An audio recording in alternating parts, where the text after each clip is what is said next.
If you can fit in that dress, I'll marry you right now.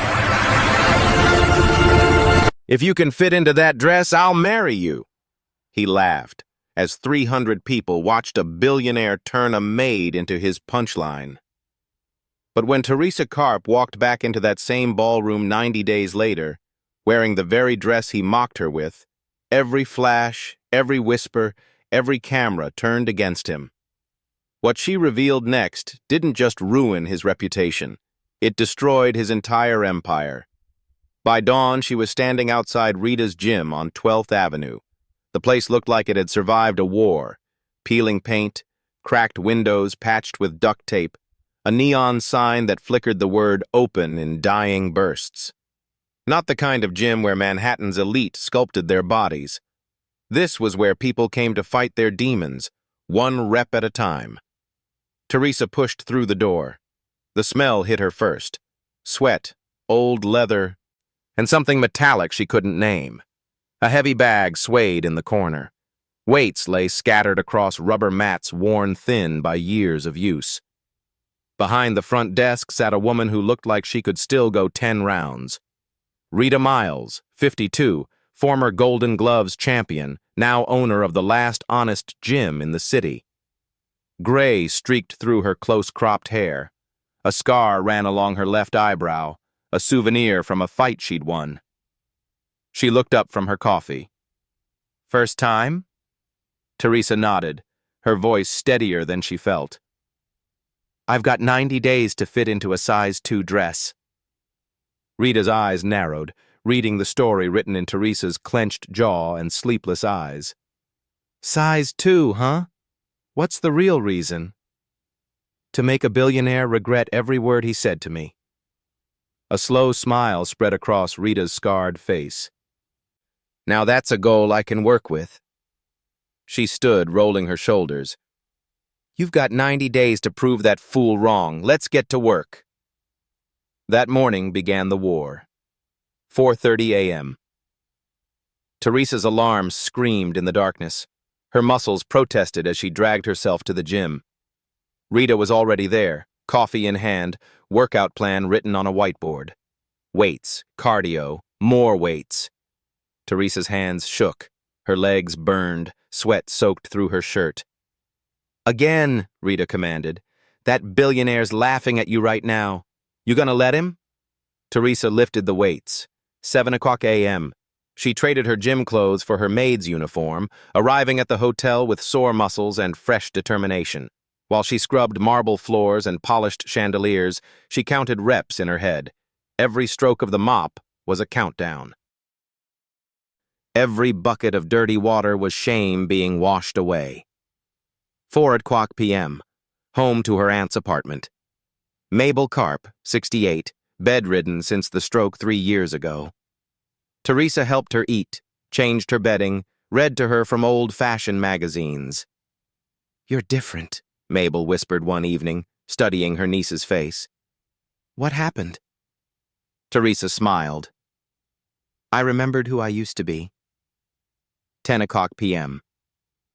After her aunt fell asleep, Teresa pulled out the sketches, her old design notebooks from Parsons, buried in a closet for 7 years. Her calloused hands, roughened by cleaning chemicals and calluses, picked up a pencil. She began to draw. Not the dress she'd fit into, the dress she'd create. Every bead of sweat in the gym carried a memory of laughter. Every ache in her muscles burned her shame into something harder, stronger. This wasn't about becoming a size 2. This was about reclaiming her dignity. Have you ever been laughed at by people who thought they were better than you? Watch what happens when Teresa turns humiliation into her weapon. By week 3, her uniform hung looser. By week 5, Rita nodded approvingly. By week 7, Teresa could see it in the mirror. Not just weight lost, but power gained.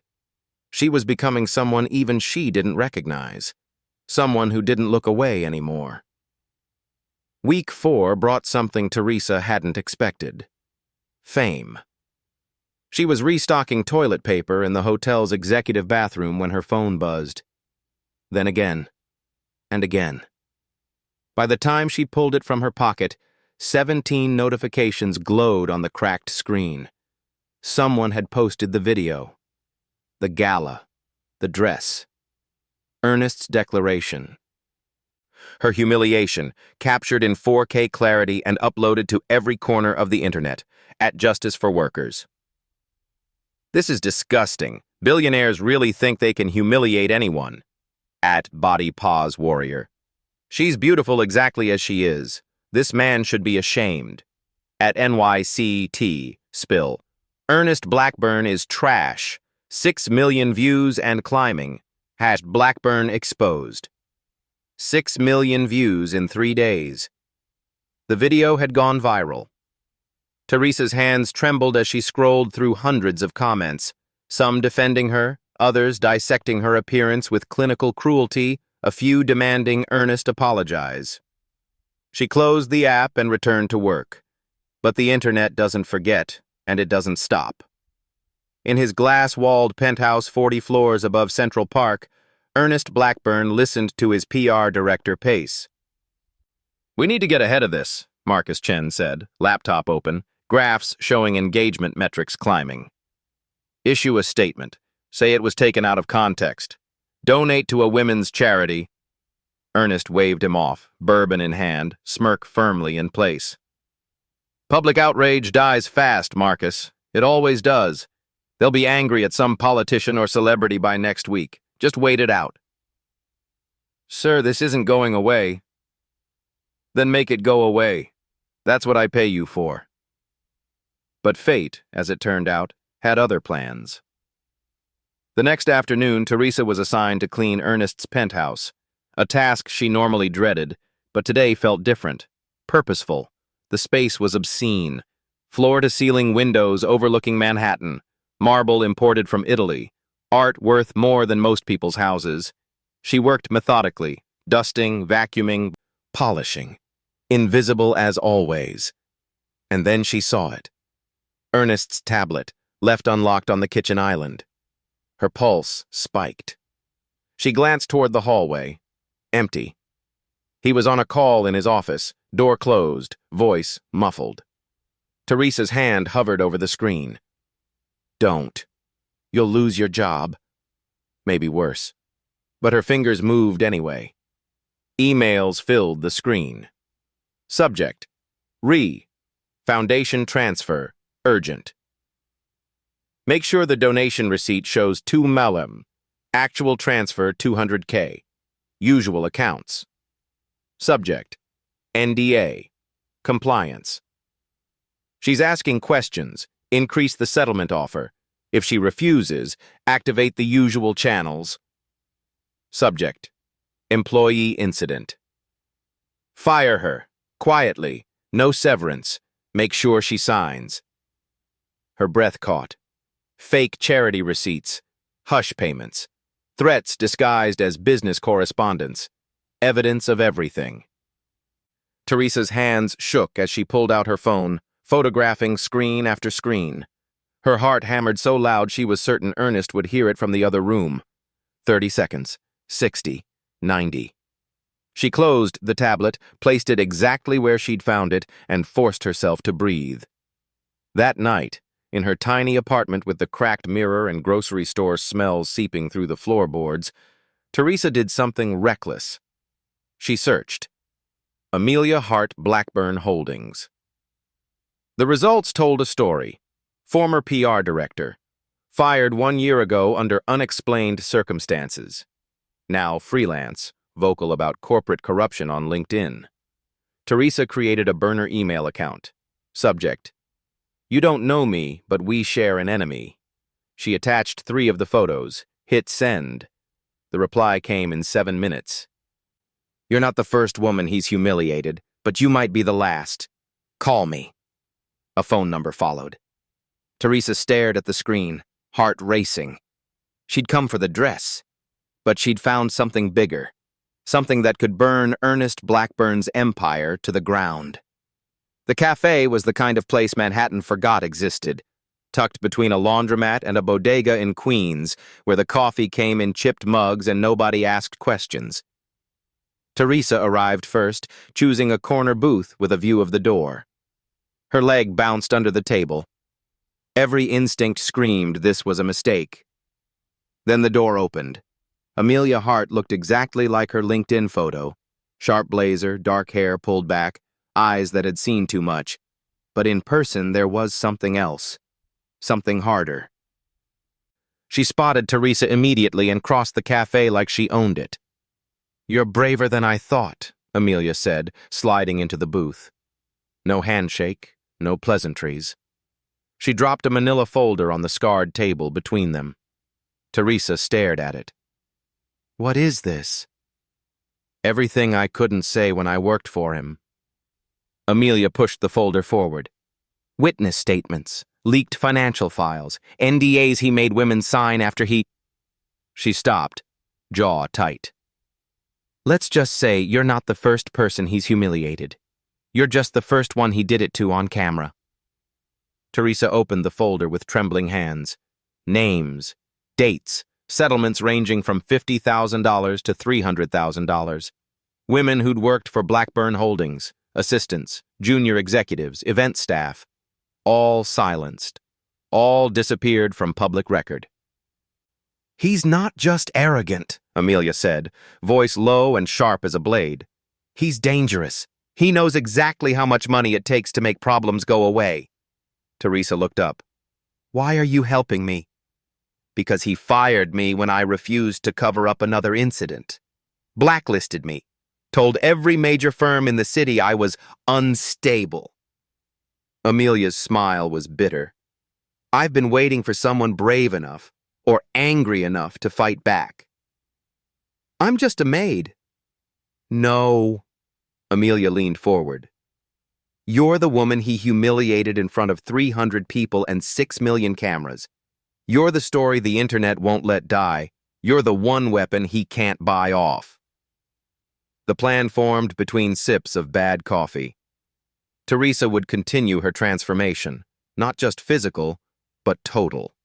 She'd return to the next Blackburn Foundation gala in 60 days, but not as a maid pushing a cleaning cart, as a storm he never saw coming. "Can you really fit into that dress?" Amelia asked. "I'm halfway there," Teresa replied. "Rita's making sure of it." "Rita?" "My trainer, former boxer. She says..." Teresa smiled for the first time all meeting. "She says they can laugh at my uniform, but they'll never laugh at my comeback." Amelia nodded slowly. "I like her already." Back at the gym that evening, Teresa pushed harder than ever before. Rita watched from the corner, arms crossed, that fighter's assessment in her eyes. "You're different today," Rita observed. "What happened?" Teresa finished her set, sweat dripping, muscles screaming. "I found allies." "Good." Rita handed her a water bottle. "Because what you're about to do, walking back into that world and facing him down, you can't do alone." "I know." "Remember this," Rita said, her scarred face serious. "They laughed because you were cleaning their floors, but when you walk back through those doors, they're going to see who you really are. Make sure you know that woman first." Teresa met her eyes in the gym's cracked mirror. The woman staring back wasn't the one who'd hidden behind a cleaning cart. This woman had allies, evidence, a plan, and 60 days to become unstoppable. You've seen the humiliation. You've watched her train. Now it's time for transformation. Drop a comment if you're ready to see Teresa's revenge take shape. In her apartment that night, Teresa added a new sketch to her notebook. Not the red dress. Her dress. The one she'd wear when she walked back into Ernest Blackburn's world and burned it down. 90 days. The Blackburn Grand Ballroom looked identical. Same crystal chandeliers, same marble floors polished to mirror shine, same crowd of Manhattan's elite pretending their checkbooks could buy redemption. The Blackburn Foundation Charity Regala. Empowering tomorrow's leaders, the banners proclaimed. Same perfection, same hypocrisy. But this time, Teresa Karp didn't enter through the service door. She walked through the main entrance. The midnight blue gown she'd designed herself moved like water. Elegant, structured, every stitch sewn by her own calloused hands during those late nights after her aunt fell asleep. The fabric caught the light as she moved, revealing subtle embroidery along the hem, names of every woman in Amelia's folder, stitched in silver thread, invisible unless you looked closely. Her posture was straight, her head high, her eyes fearless. The room noticed. Whispers rippled through the crowd like wind through grass. "Is that the maid? My God, she's stunning." Teresa moved through the parting crowd, her heels clicking against marble she'd once scrubbed on her hands and knees. Guests turned, phones appeared, cameras tracked her movement. At the center of the ballroom, mounted on the same platform under the same spotlight, stood the Fire Muse, the $900,000 crimson dress, size 2, the impossible standard, and beside the platform, champagne glass halfway to his lips, stood Ernest Blackburn. He froze. The color drained from his face as recognition dawned, the posture, the walk, the eyes that no longer looked away. Teresa stopped 3 feet from him. The crowd hushed. Even the string quartet seemed to soften. "Do you remember what you said?" Her voice carried across the silent ballroom, calm and deadly as a blade. Ernest's wineglass trembled. This is a private event." "You said," Teresa continued, stepping closer, "if I could fit into that dress, you'd marry me on the spot." She gestured toward the crimson gown. "Do you remember?" His jaw tightened. "It was a joke." "Was it?" The room held its breath. Teresa reached for the elegant coat draped over her shoulders, midnight blue with silver clasps, and unbuttoned it slowly, deliberately. It fell away. Beneath the coat, she wore it. The Fire Muse. The crimson silk sculpted to her body like it had been born there. The cinched waist, the structured bodice, every impossible inch tailored to perfection. The dress didn't just fit. It belonged to her. Gasps rippled through the crowd. Camera flashes erupted like lightning. Phones rose in a wave of glowing screens. Ernest stepped back, shaking his head. How did you said I couldn't fit into your world," Teresa whispered, loud enough for the nearest guests to hear. "Turns out, I fit better than you ever did." She raised her hand. Behind Ernest, the massive presentation screen flickered to life. Emails filled the display, subject lines in bold, dollar amounts, names, threats disguised as business correspondence. Blackburn Foundation, fake donation receipts, NDA settlements, confidential employee termination, cover story required. The room erupted, not in laughter this time, but in shocked gasps and furious whispers. Ernest spun toward the screen, face flushing crimson. "Turn that off! Turn it off now!" But the evidence kept scrolling. Every fraudulent transfer, every silenced woman, every lie packaged as charity. Teresa stood at the center of the chaos, wearing his impossible dress, dismantling his empire one email at a time. "You wanted a show," she said softly, her voice somehow cutting through the noise. "Here's your grand finale." Security moved toward the screen. Journalists pushed forward, guests pulled out phones, recording everything. And Ernest Blackburn, billionaire, oil heir, king of Manhattan's elite, stood frozen in the wreckage of his own making. "Turn it off!" Ernest roared, his composure shattering like the champagne glass that slipped from his hand and exploded against marble. "Turn it off!" But the screen kept playing. Another email, another transaction, another woman's name attached to a settlement figure and an NDA. The journalists were already moving, not away, but closer. Cameras raised, recording lights glowing red. This wasn't a charity gala anymore, it was a crime scene. Through the crowd, Cutting through the chaos like a ship through rough water came Amelia Hart. She wore a black suit that meant business, and in her hands she carried a leather portfolio that seemed to weigh more than its physical form. She positioned herself beside Teresa, two women standing together where one had once stood alone. "Ladies and gentlemen of the press!" Amelia's voice rang clear and professional, the voice of someone who'd spent years managing crises, now creating one. "My name is Amelia Hart, former PR director for Blackburn Holdings. What you're seeing on that screen is just the beginning." She opened the portfolio, pulling out bound documents, handing them directly to the reporters who'd surged forward. Proof of embezzlement from the Blackburn Foundation, fraudulent tax filings, corporate blackmail, and testimony from 17 women who were paid to stay silent about harassment and discrimination. "Those are confidential," Ernest shouted, finally finding his voice. "You signed an NDA." "NDAs don't cover crimes, Mr. Blackburn," Amelia replied coolly. "Your lawyers should have told you that." Ernest's face went from red to purple. He lunged forward, not toward Amelia but toward Teresa, his hand reaching out like he was going to grab her. Security moved faster. Two men in black suits intercepted him, hands on his shoulders, forcing him back. He struggled, designer shoes skidding on the marble floor he'd once owned. "You," he sputtered, pointing at Teresa with a shaking finger. "You broke into my home. You stole private documents." Teresa met his eyes, her voice soft but carrying across the now silent ballroom. "You wanted a show, Mr. Blackburn." She gestured to the crowd, the cameras, the flashing phones. "Here's your grand finale." The main doors burst open.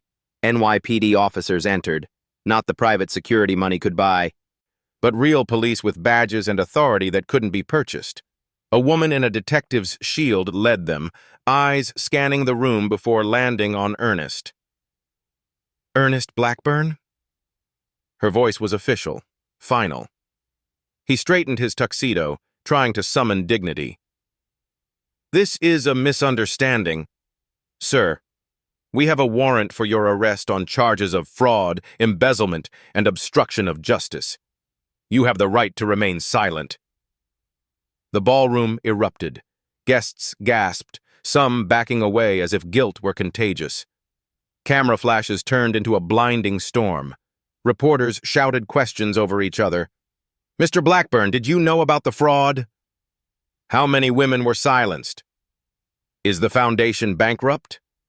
Ernest's eyes darted around the room, looking for allies, for exits, for the power that had always saved him before. But power built on lies collapses quickly. The officers guided him toward the door, hands now cuffed behind his back. His billion-dollar empire crumbling with every flash of a camera, every recorded second, every shared video that would circle the internet by morning. As he passed Teresa, he stopped. The officers allowed it. "You destroyed me," he whispered, venom and disbelief mixing in his voice. Teresa looked at the man who'd laughed at her 90 days ago. "No," she said quietly. "You destroyed yourself. I just turned on the lights." Would you have had the courage to face him publicly like Teresa did? Comment yes if you'd stand tall for justice. The doors closed behind him. The king was gone, and in the ballroom he'd once ruled, wearing the dress he'd said she'd never fit, Teresa Karp stood surrounded by the evidence of what happens when dignity fights back. 3 months later, spring light poured through floor-to-ceiling windows that still had the new construction smell. Karp Miles' studio read the brushed steel letters mounted above the entrance, a converted warehouse in Brooklyn's design district, far from Manhattan's old money ballrooms, but close to something more valuable: authenticity. Teresa stood in the center of her studio, surrounded by dress forms draped in fabric that told stories. Behind her, Rita Miles, co-owner, silent partner, and the woman who'd taught her that strength came in many forms, adjusted a hemline with the same precision she'd once used to throw punches. "Nervous?" Rita asked. "Terrified," Teresa admitted. but the good kind. Tonight was the launch of her first collection, Fireproof. 12 dresses, each one dedicated to a woman who'd turned pain into power. Each design named for a quality that couldn't be bought: resilience, dignity, courage, truth. The crimson dress, the original Fire Muse, hung in a glass case near the entrance. Not for sale. A reminder. Beside it, a small plaque. They tried to make this dress a weapon of shame. We made it armor instead.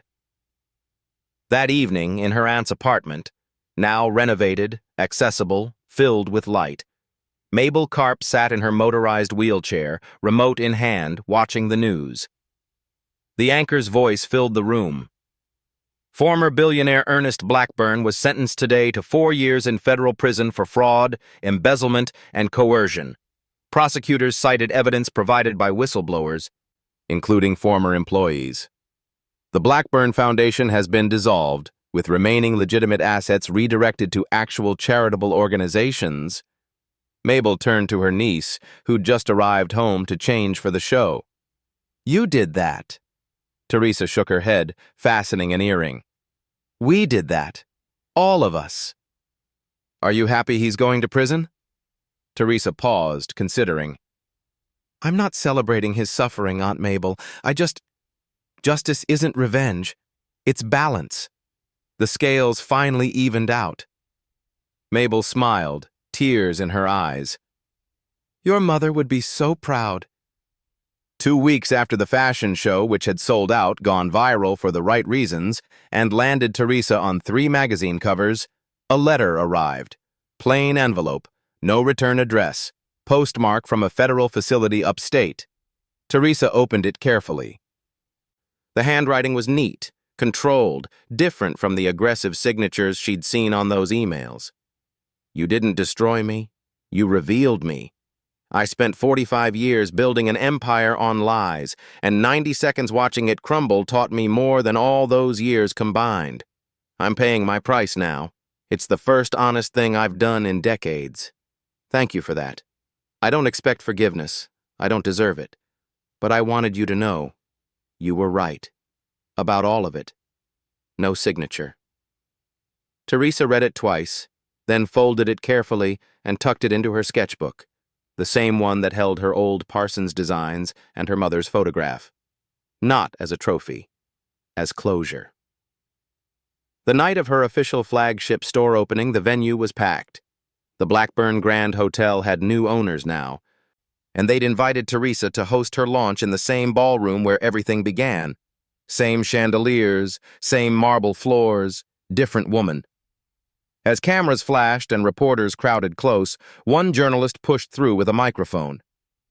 "Ms. Karp, what would you tell women who've been mocked, humiliated, or underestimated?" Teresa looked around the ballroom, at Rita standing proud near the bar, at Amelia coordinating press in the corner, at the 17 women from the folder, now wearing fireproof dresses, standing tall. She smiled. "Don't shrink to fit into their world," she said clearly. "Build your own, and make them wish they belonged." Applause erupted like thunder. Cameras flashed in a storm of light. And under those same chandeliers that had once witnessed her humiliation, Teresa Karp walked, not as a maid, not as a victim, not even as a survivor, as the designer of her own destiny. Thank you for watching to the end. I believe you enjoyed it.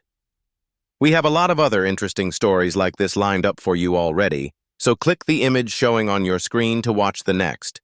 Don't forget to subscribe.